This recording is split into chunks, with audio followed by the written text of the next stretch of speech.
今日終於可以收9點半，但係咧早幾日咧真係好攰，隻腳咧亦都係好攰。做飲食真係令到我咧係身心疲累，但係無可奈何。其實我喺工作上點辛苦，行得勁多，隻腳勁攰都好。一跑步係唯一可以令到我好好同自己相處啦，可以好好咁鼓勵自己啦，安撫自己啦，叫自己加油啦。係啊 ，even easy run 慢慢咁跑，其實都好舒服。可以喺成個跑步過程入邊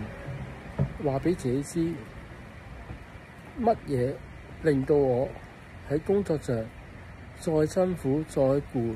都要跑步，堅持為自己嘅人生下半場一啲嘅目標而去努力。唔單單係10K 啦、半馬啦，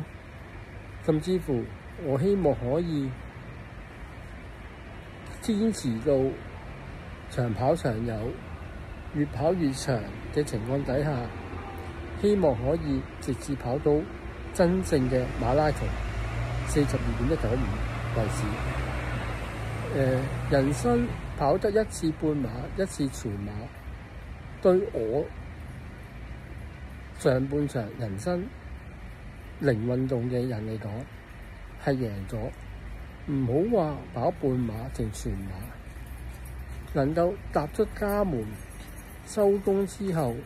幾咁攰都好，能夠去跑5K、7K、10K， 簡單 easy run 慢慢咁跑，其實已經係贏咗99.99% 嘅香港人。喺香港好多已經係注重健康嘅人出現，每一個都注重健康嘅情況底下，無論係跑步、行山、做 gym， 每一個都為自己人生有自己目標嘅時候而去努力，而去向前行，唔係停低去諗過咗去嘅點樣令到自己唔開心，反而過咗去有得去過去，放下知足在常樂，放下先可以有勇氣有決心繼續向前。所以今日我唔會放棄跑步呢份嘅火，我會繼續堅持，繼續去跑，